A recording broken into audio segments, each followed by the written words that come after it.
So some of the things that you hear in a good church कुछ चीज़ें जो आप एक अच्छे कलीसिया में सुनते हो are not things that our flesh likes to hear. वो ऐसी चीज़ें नहीं होती जो हमारा शरीर सुनना पसंद करता है. For example, what we just heard about death to self. उदाहरण के तौर पर अभी अभी जो हमने सुना स्वयं के प्रति मरने के विषय में. But most preachers, the Bible also says, like to tickle people's ears and keep them happy. पर अधिकतर मसीही प्रचारक जैसे बाइबल भी हमें बताता है कि वे लोगों के कानों को खुजलाकर उन्हें केवल खुश रखना चाहते हैं. And that's how it was in the Old Testament false prophets. The distinction between the false prophets and the true prophets in the Old Testament was और पुराने नियम में बिल्कुल ऐसा ही था झूठे भविष्यद्वक्ताओं के साथ. और पुराने नियम में जो झूठे भविष्यद्वक्ता होते थे और जो सच्चे भविष्यद्वक्ता होते थे उनके बीच का अंतर पहचानने का चिन्ह ये था. the false prophets would always say something that will keep people happy. जो झूठे भविष्यद्वक्ता थे वो हमेशा ऐसा कुछ कहते थे जिससे लोग खुश रहेंगे. And I don't have time to read it right now, but sometime when you get time, read 1 Kings chapter 22. और अब मेरे पास समय नहीं है उन वचनों को पढ़ने के लिए, पर आपको जब समय मिलेगा आप कृपया पहला राजा उसके 22 अध्याय को पढ़कर देखिए. You read there about the time when Ahab and Jehoshaphat went to battle. वहाँ आप एक ऐसे समय के विषय में पढ़ते हो जहाँ अहब राजा और यहोशापात राजा ये दोनों एक साथ लड़ाई करने निकले. Wanted to find out what was God's will. और वे दोनों ये जांचना चाहते थे, ये देखना चाहते थे कि परमेश्वर की क्या इच्छा है. And 400 prophets came before them. Said, God's going to help you to win. They were the prophets of Ahab. और वहाँ 400 भविष्यद्वक्ता आकर खड़े हुए और 400 भविष्यद्वक्ता कहते हैं कि परमेश्वर आपकी सहायता करने वाला है आपको जीतने में. और ये अहाब राजा के सारे भविष्यद्वक्ता थे. And Jehoshaphat, he was from Israel and he was from Judah and he felt a little uncomfortable about this. और यहोशापात जो था जो यहूदा से था उसे इन सब चीज़ों को सुनकर वो बिल्कुल आरामदायक नहीं महसूस कर रहा था इनको सुनकर. And he said, isn't there any other prophet? और फिर वो पूछता है कि क्या इसके अलावा और कोई भविष्यद्वक्ता नहीं है. And Ahab said, there's another guy called Micaiah, but I don't like him because he always rebukes me. और फिर अहाब राजा ने कहा, हाँ मिकाया नाम का एक नबी है, एक भविष्यद्वक्ता है, पर मुझे वो पसंद नहीं. क्यों? क्योंकि वो हमेशा मुझे डांटता है, हमेशा मुझे सुधारता है. And says things I don't like. और मुझे ऐसी ही चीज़ें बताता है जो मुझे नहीं पसंद. Jehoshaphat said, that's the one we must listen to. और फिर यहोशापात ने कहा वही व्यक्ति है जिसे हमें सुनना चाहिए. Call him. उसे बुलाओ. And somebody went to Micaiah and said, और कोई एक व्यक्ति मिकिया के पास जाकर कहता है, see, all these 400 prophets have said one thing. You also please fall in line and say the same thing. और वो मिकिया से कहता है, देखो तुम्हारे पहले 400 भविष्यद्वक्ताओं ने ऐसा कहा है, कृपया तुम भी उसी बात को जारी रखो और तुम भी वही बात कहो जो उन 400 लोगों ने कही. And he said the exact opposite. और उसने बिल्कुल उन 400 लोगों ने जो कहा था उसके विपरीत कुछ कहा. It's an amazing story there of how to be a true servant of God. वहाँ एक अद्भुत कहानी है कैसे परमेश्वर का एक सच्चा सेवक हम बन सकते हैं. To say something different what 400 others have already said before you. कि हमारे पहले या आपके पहले 400 लोगों ने जो कहा है उससे भी आप कुछ अलग कहे. The message of death to self is hardly ever preached. खुद के प्रति मरने का जो संदेश है वो शायद ही कहीं प्रचार किया जाता है. And especially in an area like Silicon Valley with all the intellectual people here, they don't like to hear that. और विशेषकर यहाँ अमेरिका में ये जो सिलिकॉन वैली है यहाँ जहाँ सब बुद्धिमान लोग रहते हैं, बहुत ही कुशल लोग रहते हैं, वे लोग इस संदेश को सुनना नहीं पसंद करते. And you have to be careful that the spirit of this area doesn't get into us. और आपको सतर्क होना है, हमें सतर्क होना है कि हम जहाँ जीते हैं वहाँ की जो आत्मा है वो हमारे अंदर ना आ जाए. If somebody were to ask you, अगर कोई आपसे प्रश्न करे, can you give me what is one evidence of God's love? एक सबूत बताइए कि परमेश्वर आपसे प्रेम करता है, उसका कोई एक सबूत दीजिए, एक प्रमाण दीजिए. Make a list of the way God proves that he loves me. और आप मुझे एक सूची बनाकर दीजिए कि परमेश्वर मुझसे प्रेम करता है, इसके मेरे पास क्या क्या सबूत है, उसकी कृपया सूची बनाइए. There are many things we'd say. और ऐसा अगर प्रश्न हम सुनते तो हम कई चीज़ें कहते। Like Christ died for me, and हम पहले कहते कि मसीह मेरे लिए मरा। if earthly fathers know how to give good things to their children, how much more will your heavenly Father give? अगर पृथ्वी के पिता अपने बच्चों को अच्छी वस्तुएं देना जानता है तो कितना अधिक तुम्हारा स्वर्गीय पिता तुम्हें इन चीज़ों को देगा। But I wonder how many of you would choose to say, I know the Lord loves me because he rebukes me. पर मैं सोचता हूँ कि आप में से कितने लोग ये कहने का चुनाव करोगे कि मैं जानता हूँ परमेश्वर मुझसे प्रेम करता है क्योंकि परमेश्वर मुझे डांटता है, परमेश्वर मुझे सुधारता है। Have you ever thought of that? क्या आपने कभी इस विषय में सोचा है? Turn to Revelation 3, मेरे verse साथ निकालिए प्रकाशित वाक्य उसका 3 अध्याय। 19. प्रकाशित वाक्य 3 अध्याय उसका 19 वचन। The ways of the Lord are so different from the ways of man. मनुष्य के मार्गों से परमेश्वर के मार्ग बिल्कुल अलग, बिल्कुल भिन्न है। Human love is completely different from divine love. मनुष्य या मानवीय जो प्रेम है वो ईश्वरीय प्रेम से पूर्ण तौर पर अलग है। Revelation 3:19. प्रकाशित वाक्य 3 अध्याय उसका 19 वचन। Those whom I love, I reprove or rebuke and discipline. मैं जिन जिन से प्रेम करता हूँ उन सबको उलाहना का मतलब है उन्हें डांटना या सुधारना, और ताड़ना देता हूँ। ताड़ना देना मतलब उन्हें अनुशासित करना। I remember as a young man once I read somewhere मुझे याद है जब मैं जवान था तो मैंने कहीं इसे पढ़ा था that when you read the Bible and you only get words of comfort, जब आप बाइबल को पढ़ते हो और अगर आपको बाइबल में केवल सांत्वन के ही शब्द मिलते हैं तो, and never any rebuke, और कभी अगर आपको परमेश्वर की ओर से सुधार या डांट के वचन वहां से नहीं प्राप्त हो रहे, then the Lord is never speaking to you at all. फिर उसका मतलब है परमेश्वर कभी आपसे बात ही नहीं कर You're रहा। just imagining आप केवल कल्पना कर रहे हो that God is speaking to you. कि परमेश्वर आपसे बात करता है। I took that to heart. मैंने उस वचन को बड़े गंभीरता से अपने हृदय के लिए लिया That if I read the Bible and all I get is words of comfort, but never rebuke, और मैंने उस समय से देखा कि अगर मैं बाइबल को पढ़ता हूँ और मुझे वहां से केवल सांत्वन मिल रहा है, पर कभी परमेश्वर की ओर से एक डांट का वचन, एक सुधार का वचन अगर मुझे नहीं मिल रहा तो, correction, सुधार, then I'm imagining that God is speaking to me. He's फिर मैं केवल कल्पना कर रहा हूँ कि परमेश्वर मुझसे बात करता है, not speaking to me at all. पर वाकई में वो मुझसे बात नहीं कर रहा। Because those whom the Lord loves, He not only rebukes, He disciplines them. क्योंकि परमेश्वर जिनसे प्रेम करता है न केवल वो उन्हें सुधारता या डांटता है, वो उन्हें ताड़ना अर्थात अनुशासन भी करता है, उन्हें अनुशासित भी करता है। We read in Hebrews in chapter 12, हम इब्रानियों की पत्री उसके 12वें अध्याय में पढ़ते हैं, the last part of verse 7. इब्रानियों 12 उसका 7 वचन का अंतिम भाग हम पढ़ेंगे। What son is there whom his father does not discipline? वो कौन सा पुत्र है जिसकी ताड़ना पिता नहीं करता। Hebrews 12:7 and verse 8. इब्रानियों 12:7 हमने अब पढ़ा, अब हम 8 वचन पढ़ेंगे। Take this seriously, this verse. इस वचन को गंभीरता से लीजिए। If you are without discipline, यदि आप बिना ताड़ना के हो, मतलब आपको ताड़ना नहीं हो रही, of which all true children are partakers, उस ताड़ना जिसके भागी सब होते हैं, मतलब सब जो सच्चे संतान हैं वो सब इसके सहभागी होते हैं।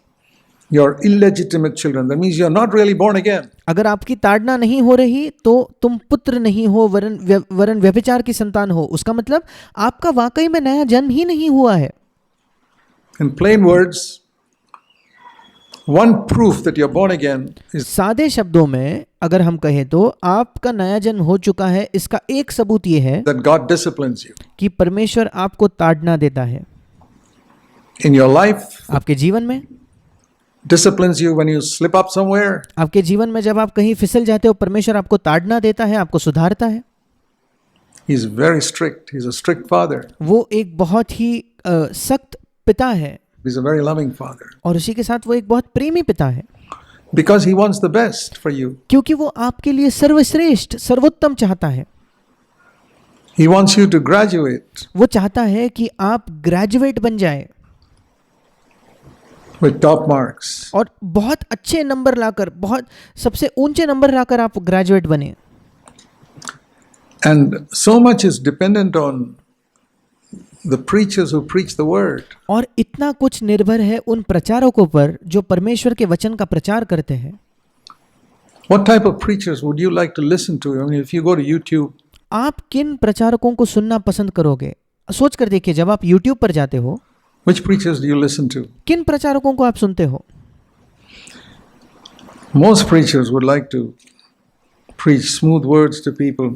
अधिकतर जो प्रचारक है वो लोगों से बहुत ही अच्छे अच्छे मीठे मीठे शब्द कहना Like चाहेंगे। that in the Old Testament. Let me show you a verse in Isaiah chapter 30. पुराने नियम में बिल्कुल ऐसा ही था। मैं आपको एक वचन दिखाना चाहता हूँ, यशायाह नबी की पुस्तक उसके 30 अध्याय से। Even in the Old Testament,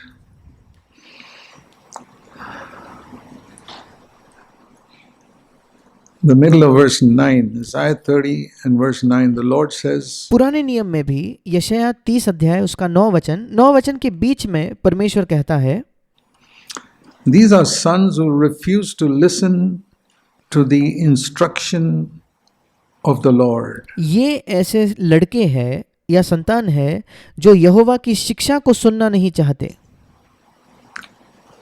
And who say to the prophets, और 10वां वचन, वे दर्शियों से, दर्शी मतलब नबियों से या भविष्यद्वक्ताओं से कहते हैं, You must not see visions. And they say to the prophets, You must not prophesy what is right. दर्शी मत बनो। और वो भविष्यद्वक्ताओं से कहता है कि नबियों से कहते हैं कि हमारे लिए ठीक नबूवत या सही नबूवत मत करो। Speak to us pleasant words. हमसे चिकनी चुपड़ी बातें बोलो। Speak smooth words to us. धोखा देने वाली नबूवत करो या चिकनी चुपड़ी बातें करो। Christendom is full of people who say to preachers, Speak smooth words to us. मसीह जगत ऐसे लोगों से भरा पड़ा है जो प्रचारकों से कहते हैं कि हमसे कृपया चिकनी चुपड़ी या मीठी मीठी बातें करो। Don't speak strong words. सख्त शब्दों का या सामर्थ्य से भरे शब्दों का प्रचार मत करो। We won't hire you as a pastor anymore. अगर ऐसा करोगे तो हम तुम्हें एक पासवान के तौर पर नौकरी पर नहीं रखेंगे। We'll turn you out and look for somebody else. हम तुम्हें यहाँ से निकाल देंगे और किसी और पासवान को खोज लेंगे। And that's why Christendom is in the state in which it is in today. और इसी वजह से आज मसीह जगत उस अवस्था में है जिस अवस्था में हम उसे देखते हैं। Backslidden, heading towards Babylonian captivity. पीछे फिसली हुई मसीहत और बाबेल का जो बेबीलोन का जो बंदुआई की ओर जाने वाली एक मसीहत। If you have eyes to see. अगर आपकी आंखें हो उसे देखने के लिए तो। And the other thing I want to show you, if you turn to the book of Revelation, एक और चीज जो मैं आपको दिखाना चाहता हूं, अगर आप मेरे साथ निकालिए प्रकाशित वाक्य की पुस्तक and chapter 2 और उसका दूसरा and अध्याय, 3, दूसरा और तीसरा अध्याय। it's amazing whom the Lord rebukes. ये अद्भुत है कि परमेश्वर किन लोगों को ताड़ना देता है, किन लोगों को वो डांट रहा है या सुधार रहा है। Elders. प्राचीनों को। Does he rebuke elders? क्या परमेश्वर प्राचीनों को भी डांटता है? The last message of Jesus Christ to the church यीशु मसीह का कलीसिया को दिया हुआ अंतिम संदेश is not go into the world and make disciples. वो ये नहीं है कि संसार में जाकर शिष्य बनाओ। That was before he left the earth. वो तो पृथ्वी छोड़कर जाने से पहले अंतिम संदेश था। The last message in the Bible of Jesus to his disciples is पर बाइबल में यीशु ने अपने शिष्यों को दिया हुआ अंतिम संदेश ये है, rebukes to the elders वो है प्राचीनों को या अगुओं को दी हुई डांट या सुधार। in Revelation chapter 2 and chapter 3. प्रकाशित वाक्य दूसरा अध्याय और तीसरा अध्याय। Those are his last messages to the church. ये कलीसिया के लिए उसके अंतिम संदेश है। And how strongly he rebukes them. और कितनी कठोरता से वो उन्हें डांटता है या सुधारता है। You know, if you read those chapters, 5 of those elders are rebuked. I don't have time to read through it all of them. इन 2 अध्यायों को अगर आप पढ़ो तो उन 7 में से 5 कलीसिया के जो अगुवे थे, जो प्राचीन थे, उन्हें प्रभु ने सुधारा, उन्हें डांटा। But to one of them he says, almost like saying, I'm sick and tired of you. अब मेरे पास समय नहीं है वो सब पढ़ने के लिए, पर उनमें से एक प्राचीन को वो कहता है कि मैं तुमसे थक चुका हूँ। मानो प्रभु ये कह रहा है कि मैं तुमसे थक चुका हूँ। I'm going to spit you out of my mouth, Revelation 3:16. प्रकाशित वाक्य 3 उसका 16वां वचन, मैं तुम्हें अपने मुंह से उगलने पर हूँ। You read through that, it's amazing. These are not ordinary brothers. और आप इसे अगर पढ़कर देखो तो ये बिल्कुल अद्भुत है। और ध्यान रखिए, ये कोई साधारण भाई नहीं थे। These are the elders of the church. And he himself says in Revelation 1, I'm holding these elders in my hand. ये उन कलीसियाओं के प्राचीन थे। यहाँ तक कि प्रकाशित वाक्य पहले अध्याय में यीशु कहता है कि मैंने इन प्राचीनों को अपने हाथ में थामा हुआ है। The 7 stars are the messengers of the churches and I hold them in my hand. ये जो 7 तारे हैं वो कलीसियाओं के प्राचीन हैं और मैंने उन्हें अपने हाथ में पकड़ा हुआ है। How many elders receive the Lord's rebuke when he helps them? They think they're privileged and leaders, and a lot of pastors think like that. कितने प्राचीन हैं जो प्रभु के इस डांट को स्वीकार करते हैं। वो सोचते हैं कि वे सौभाग्यवान लोग हैं और वो लोगों के परमेश्वर के लोगों के अगुए हैं। कई पासवान ऐसा सोचते हैं। We are the leaders. No, वे अगुए हैं is there to rebuke us. और कोई नहीं है जो हमें डांट सके, हमें सुधार सके। But the Lord had a man called John, a faithful apostle. और परमेश्वर के पास एक यूहन्ना नामक व्यक्ति था जो एक बहुत ही विश्वास योग्य प्रेरित था। And he was not seeking popularity with these elders. He just told them straight what he thought about them. और ये जो व्यक्ति था यूहन्ना, ये इन लोगों के साथ, इन प्राचीनों के साथ लोकप्रियता नहीं चाहता था। उसने केवल उन्हें वही कहा जो सच था, which the Lord told him to say. और वो जो प्रभु ने उससे कहा था उन्हें कहने के लिए। And not only that, the interesting thing I see here is, केवल इतना ही नहीं, यहाँ एक बहुत ही दिलचस्प बात मैं देखता हूँ, वो ये है, you know, we are so concerned about we've learned such a lot of psychology हमें इतनी चिंता है लोगों की, हम इतना मनोवैज्ञान सीख चुके हैं। that he said when we correct somebody, make sure that nobody else knows about it. हम कहते हैं कि अगर हम किसी को सुधार रहे हैं तो ऐसा सुधारो कि और किसी को पता न चले कि हमने इसको डांटा है। And make sure you whisper to him in his secret, in his private. और उसको व्यक्तिगत तौर पर बहुत ही धीमे आवाज में उसके कानों में उसे बताओ कि उसने क्या, उसे डांटो या उसे सुधारो। Privately. और निजी व्यक्तिगत तौर पर अकेले में ले जाकर। The Lord doesn't believe in that type of psychology. प्रभु ऐसे प्रकार के मनोविज्ञान पर भरोसा नहीं करता, विश्वास नहीं करता। You would think that a message to an elder should be sent to him privately. आपको लगता होगा किसी प्राचीन को अगर कोई डांट है या सुधार है तो वो उसको निजी तौर पर, व्यक्तिगत तौर पर अकेले में दी जानी चाहिए। John, please send a letter privately to this elder. Don't let the church know about it. और हम कहेंगे, प्रेरित यूहन्ना, इस प्राचीन को तुम निजी तौर पर एक पत्र लिखो, गुप्त रीति से, कलीसिया को मत पता चलने दो कि आपने ये पत्र लिखा है डांट का। But you know what he says? पर क्या आप जानते हो वो क्या कहता है? He says in Revelation 1 and verse 11, प्रकाशित वाक्य पहला अध्याय उसके 11वें वचन में वो कहता है, write in a book all these things that I'm going to show you. जो कुछ तू देखता है, अर्थात जो कुछ मैं तुझे दिखाऊंगा उस पुस्तक में लिख। And these are all rebukes to the elders. और ये सारे उन प्राचीनों को पढ़ने वाली डांट या उन प्राचीनों को मिलने वाला सुधार था। And let all the 7 churches hear और 7 कलीसियाओं के पास भेजते, मतलब 7 कलीसिया इन्हें सुन पाए about how the elders in other churches are being rebuked. कि उन्हें ये पता चले कि दूसरे कलीसिया के जो प्राचीन हैं किस प्रकार से उन्हें सुधारा जा रहा है, डांटा जा रहा है। क्या ही अद्भुत है ये। I would have thought that that church alone hearing it would be enough. मुझे तो लगता था कि ये केवल उस कलीसिया के लोगों ने अगर सुन लिया कि उनके प्राचीन को सुधारा जा रहा है तो वो पर्याप्त था। I tell you, the more you humble yourself to read God's word, you learn one thing. मैं आपको बताना चाहता हूँ, जितना ज़्यादा आप अपने आप को नम्र करो परमेश्वर के वचन को सीखने के लिए, मैं आपको एक चीज़ बताना चाहता हूँ। God says, my ways are not your ways. परमेश्वर कहता है मेरे मार्ग तुम्हारे मार्ग नहीं है। Most Christians I have met have not understood God's ways. अधिकतर मसीही जिनसे मैं मिला हूँ उन्होंने परमेश्वर के मार्गों को नहीं समझा है।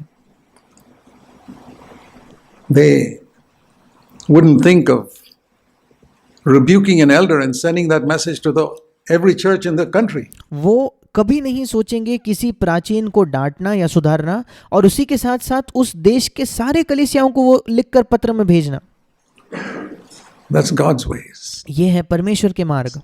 When you know God, you'll see that your ways are completely opposite to God's. जब आप परमेश्वर को जानते हो तो आप देखोगे कि आपके मार्ग जो है वो परमेश्वर के मार्ग से बिल्कुल विपरीत है। To all the churches, and what all? वो कहता है कि सारे कलीसियाओं को ये भेजो, और क्या क्या Exposing लिखा all है, these people that यहाँ क्या क्या इन प्राचीनों को उजागर किया गया है। one man's wife is influencing him, he says in chapter 2 verse 18. दूसरा अध्याय 18 वचन में, प्रकाशित वाक्य 2:18 में प्रभु कहता है कि एक प्राचीन है जिसकी पत्नी उस पर प्रभाव डाल रही है, उसको नियंत्रित कर रही है। Another man has got a name that he's alive, एक और मनुष्य के पास, एक और प्राचीन के पास एक नाम है कि वो जीवित है, but he's dead. पर वो मरा हुआ है। Chapter 3 verse 1 and 2. तीसरा अध्याय उसके पहले 2 वचन। It's amazing, strong rebukes. ये अद्भुत है, कितने सख्त ये सुधार या डांट है। There are many other things like this we see in scripture which are so different from the way we think we should do God's work. और बाइबल में हम ऐसे कई चीजें देखते हैं कि हम सोचते हैं कि हम कैसे परमेश्वर का काम करें, उससे बिल्कुल अलग, उससे बिल्कुल विपरीत चीजों को हम बाइबल में पढ़ते हैं। Even Paul, when he writes to, for example, let me give you one example, Galatians. उदाहरण के तौर पर पौलुस भी जब वो लोगों के लिए एक पत्री लिखता है, मैं आपको एक उदाहरण देता हूँ, गलातियों की पत्री, Chapter 3. गलातियों की पत्री उसका 3रा अध्याय। He says to the Galatians, वो गलातियों से कहता है, now this is not the diplomatic way to speak to people. अब ये कोई कूटनीति का तरीका नहीं है कैसे लोगों से बात की जाती है। You foolish Galatians. हे निर्बुद्धि गलातियों, मतलब हे मूर्ख गलातियों। Is that the way an apostle should speak? क्या एक प्रेरित को इस प्रकार से बात करनी चाहिए? To those whom he's seeking to build up? और वो भी उन लोगों से जिनको वो बनाना चाहता है, जिनका वो निर्माण करना चाहता है। Loved them so much. वो उनसे इतना प्रेम करता था। The only way to wake them up from their slumber was to use strong words. You foolish और उनके नींद से जगाने का एक ही मार्ग था कि वो सख्त शब्दों का इस्तेमाल करें। Galatians, हे निर्बुद्धि गलातियों, who has bewitched you? किसने तुम्हें मोह लिया है? Which is worse than foolish. मोह लेना इंग्लिश में विशेषकर जिस शब्द का इस्तेमाल किया गया है, मानो किसने तुम्हें सम्मोहित कर दिया है, किसने तुम पर मानो जादू टोना किया है।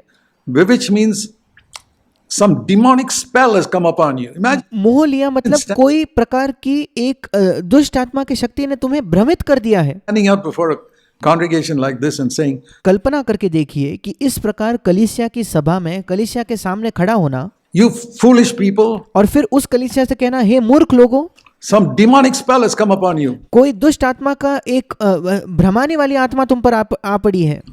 You think this guy doesn't know the Lord who's standing up there. और फिर आपको लगेगा कि ये व्यक्ति जो सामने खड़ा रहकर प्रचार कर रहा है, ये प्रभु को बिल्कुल नहीं जानता।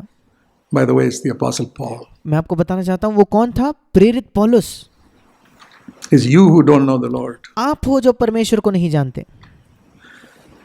So, why don't we hear such rebukes nowadays? फिर इन दिनों हम ऐसे सुधार, ऐसे डांट को क्यों नहीं सुनते? I'll tell you why. मैं आपको बताना चाहता हूँ क्यों। Because there are hardly any apostles. क्योंकि शायद ही कोई प्रेरित है। There are a lot of people in America who call themselves apostles, promote themselves as apostles. America में कई लोग हैं जो अपने आप को प्रेरित बुलाते हैं, अपने आप को बढ़ावा देते हैं कि मैं प्रेरित हूँ। You know, if you go to the internet, you find them. अगर आप इंटरनेट पर जाकर देखो तो आपको ऐसे मिलेंगे। I've watched and listened to all of them. मैंने उनमें से सबको देखा है, सबको सुना है। They're all humbugs. वे सब के सब धोखेबाज हैं। I don't respect any of them. मैं उनमें से किसी का आदर नहीं करता। I have met in my life only one apostle, मैं अपने जीवन में केवल एक ही प्रेरित से मिला हूँ, genuine one. जो असली प्रेरित था। Many years ago as a young man. कई वर्षों पहले जब मैं एक जवान लड़का था। And my fellowship with him changed the direction of my life. और उनके साथ जो मेरी संगति थी, उसने मेरे जीवन की दिशा को बदल दिया। He was a genuine apostle. One proof of it was वो एक ईमानदार प्रेरित थे और उसका एक सबूत ये था, all his 60 years of ministry, he never took a salary from anybody. उनके 60 साल के सेवकाई में उन्होंने किसी से भी तनख्वाह नहीं ली। He never asked anybody for money. उन्होंने किसी से पैसा नहीं मांगा। He trusted the Lord, lived उन्होंने प्रभु पर भरोसा किया, very simply, बहुत ही साधारण सादगी से अपने जीवन को जिया, and he heard God. और वे परमेश्वर को सुनते थे। And God used him और परमेश्वर ने उनका इस्तेमाल किया to plant numerous churches. कई कलीसियाओं की स्थापना करने में।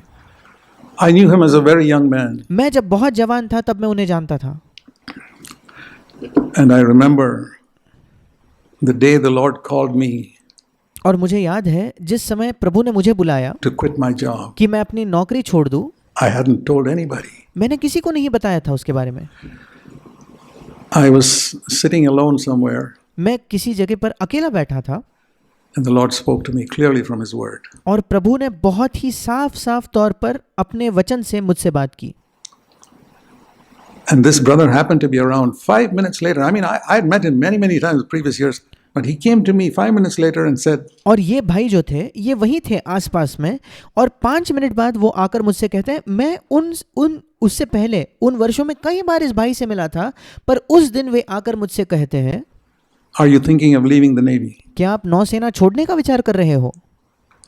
It was like a confirmation to me. I मेरे लिए वो एक पुष्टिकरण के तौर पर था needed that confirmation. और मुझे उस पुष्टिकरण की आवश्यकता थी। There I knew a man who was in touch with God. वहां मैं एक ऐसे मनुष्य को जान पाया जो परमेश्वर के संपर्क में था। What God spoke to me, God already spoke to him. जो परमेश्वर ने मुझसे बात की, परमेश्वर पहले से ही उनसे कह चुका था। And he gave me 3 bits of advice और उन्होंने मुझे 3 सलाह दिए as a young man. जब मैं जवान था तब। I worked close to him with many years. That's why I say he's the only apostle I ever knew in my life. मैंने कई वर्षों तक बहुत ही नज़दीकी के साथ उनके साथ काम किया, इसलिए मैं कहता हूँ कि वो इकलौते प्रेरित हैं जिन्हें मैंने अपने जीवन में जाना है। And he told me 3 pieces of advice. और उन्होंने मुझे 3 सलाह दिए। He says, 1, पहली सलाह, never, and this is when I was about 23 years old, और ये तब उन्होंने मुझसे कहा जब मैं 23 वर्ष का था, never in your life make your financial needs known to anybody. अपने पूरे जीवन में कभी भी अपनी आर्थिक जो ज़रूरतें हैं वो किसी को भी मालूम मत पड़ने दो, Ever. कभी भी नहीं। Even if you have nothing. आपके पास कुछ न हो तब भी। I followed that और मैंने उसका अनुसरण किया all these 60 years. इन पूरे 60 वर्षों में। Secondly, he said, दूसरी चीज जो उन्होंने कही, live very simply. बहुत ही ज्यादा सादगी के साथ जियो। Don't waste your money. अपने पैसे को ऐसे ही मत उड़ाओ। What you need to buy, a little toothpaste and a few clothes. आपको क्या खरीदने की जरूरत है? थोड़ा सा दंत मंजन, कुछ कपड़े, It's enough. ये पर्याप्त है। Don't live a luxurious lifestyle if you want to be a servant of God. अगर आप परमेश्वर के सेवक होना चाहते हो तो बड़े ऐशो आराम का जीवन मत जियो। He lived like that, I know. वो खुद ऐसा जीते थे, मैं जानता हूँ। And he taught me to live like that. और उन्होंने मुझे सिखाया कि मैं भी वैसे जीऊँ। And that saved me और उसी ने मुझे बचा कर रखा। from losing the anointing. उस अभिषेक को खोने से उसने मुझे बचाए रखा। उस सलाह ने Saved me from losing my ministry. मेरी सेवकाई को खोने से बचाए रखा। And the third thing he said, only और तीसरी सलाह जो उन्होंने मुझे कही, 3 things. 3 ही सलाह थी। He said, when people accuse you, उन्होंने कहा जब लोग तुम पर दोष लगाए, just keep quiet. चुप रहो, Don't reply. उत्तर मत दो, Ignore them. उन्हें नजरअंदाज कर दो।